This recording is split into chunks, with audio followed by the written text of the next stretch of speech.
and welcome back to the channel Anindita Ji, where we learn, speak and succeed. So today I'm going to discuss something different from what we usually talk about. So in this channel I mostly talk about the communication skills, but occasionally I talk about some of the essential soft skills which are also important to learn as a human being so that anybody can succeed in life. Okay, so just a second. I'm sharing my screen, sharing my Google document. Yeah. So does it often happen with you that you wonder where all your money is going, or you feel stressed every time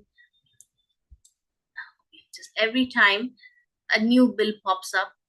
Well, you're not alone, but here's the good news that you don't need to be a finance expert to manage your money well, but you should be able to manage your money well, okay?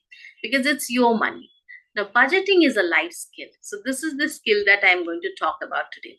So just like cooking and driving, budgeting is also another important skill that one should know. It's a life skill. Today, I'm going to show you how students, or if you're a professional or you're a homemaker, you can master some budgeting and reduce stress and build wealth over time. Okay. So why is budgeting important? That should be the first question. So I'll put the question here. Why is budgeting important?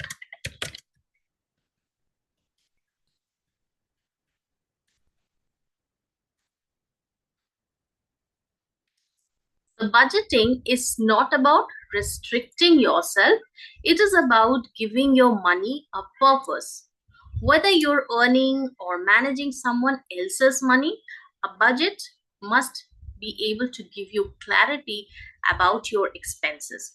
It helps you to spend mindfully rather than impulsively, and it allows you to save more for the future. It also prepares you for emergencies and uncertainties, and most importantly, it reduces money related anxiety. So it mostly aligns your daily choices with your long term dreams, be it travel, be it purchasing a new car, your child's education, or early retirement. It will be in perfect alignment. So that is the importance of budgeting. Now, here, how one can do an effective budgeting at individual level, I will introduce a 50-30-20 rule. Now, what is that 50-30-20 rule? What is this bizarre thing, or something really makes sense? Okay, so a great place to start is the 50-30-20 rule. This is simple, flexible formula that anyone can use.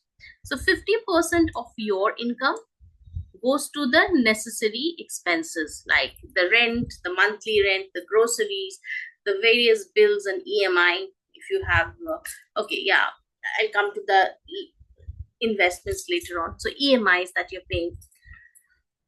Then 30% is for your wants, like other luxuries, like outings, hobbies, shopping, subscriptions, like that.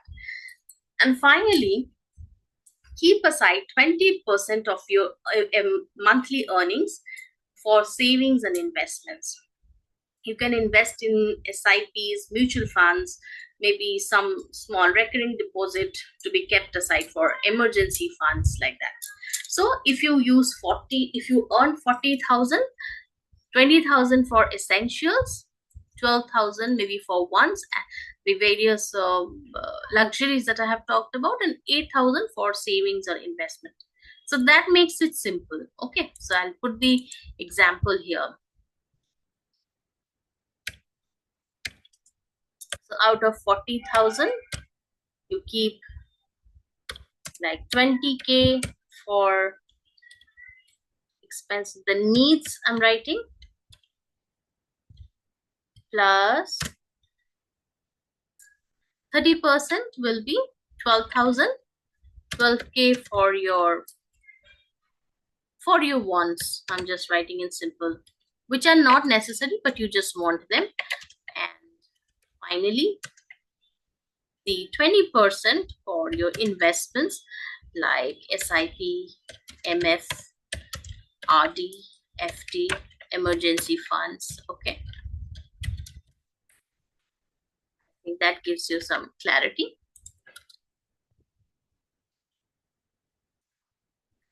And some of the other budgeting models would be, they're optional, like, you know, if you remember when we were kids, and even today in many families, you use a earthen pot to, or piggy bank to keep your money. So you can also practice this envelope method. So that is for savings only, that, the piggy bank. But how do you manage the expenses? So you can keep an envelope separately. You divide cash into labeled envelopes like groceries, entertainment. So once it is over, no one will be, so you cannot spend anything more than that after that amount is used up. And another could be like zero based budgeting, like every rupee is assigned a job, your income minus your expenses should equal zero. So that means whatever money you have to manage everything within that. You should not go for some, extra things which is beyond your affordability. So I'm just writing envelopes and zero based budgeting. This is again optional, but I think the 50-30-20 is, it makes much sense. Zero based budgeting. Writing also that this is optional. Okay. Now the next question will be how to start budgeting. Okay, so here what you can do, I'll break it down into 5 easy steps to start budgeting from today. So first is that you track your income.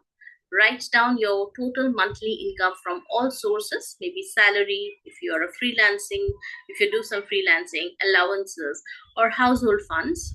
Then note down all the sources of funds. So that's the first thing, and track your income. Step two will be to list your expenses. Note down all your monthly fixed and variable expenses like rent, fuel, groceries, subscriptions, etc.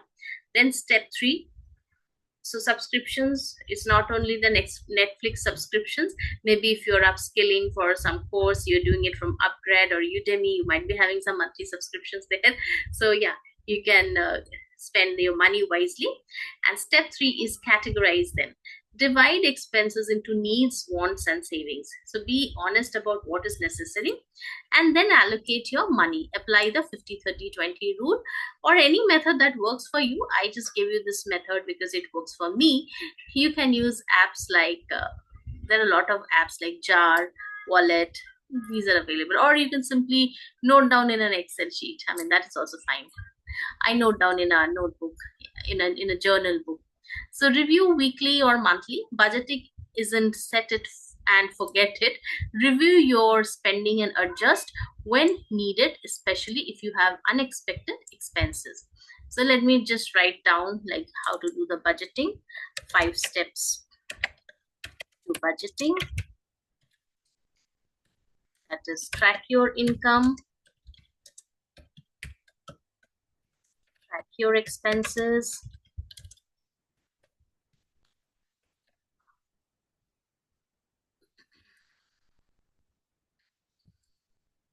or list your expenses rather. Categorize them, list.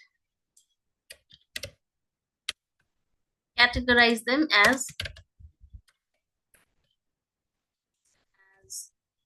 needs, wants, savings.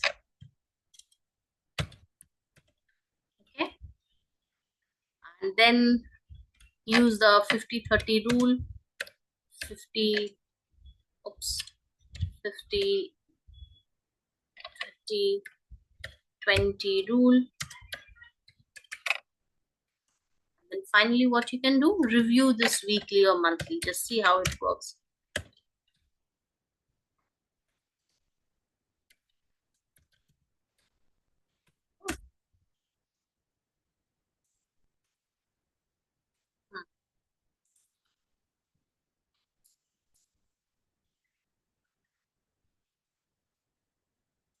So I will finally tell you about like some budgeting tips for the different categories of people. If you are a student, budget your pocket money or part-time earnings. Build the habit of saving early. Even like rupees 500 a month will matter. For the working professionals, start an SIP, buy some health insurance, and avoid lifestyle inflation. Do not overspend just because you earn more right now, because you need to save for the rainy days. For homemakers, track household expenses, plan the grocery budgets, and suggest saving plans at home. You are the CFO of the family, so please do that.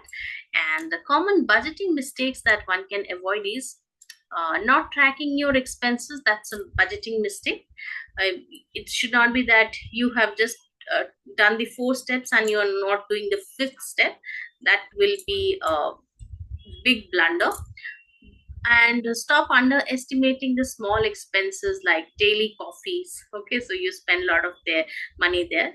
Not saving for emergencies is again another budgeting mistake, and ignoring the long term goals like retirement or children's education. This is definitely a big blunder. So please manage your funds wisely. So remember that money doesn't control you, you control your money. So budgeting isn't about being perfect, it is about being aware. So even small changes in habits can lead to big financial freedom in the future. So whether you are a college student, you are a full-time employee, or a homemaker who's managing a family, it's never too early or too late to start budgeting. Make it a habit and you will be amazed how much stress it removes from your life. So if you have liked the video, give it a thumbs up, subscribe for more life skills and communication tips. Do not forget to comment below what's your biggest money struggle right now, and let's talk about it then. Okay. And until the next video, stay well, take care, bye bye.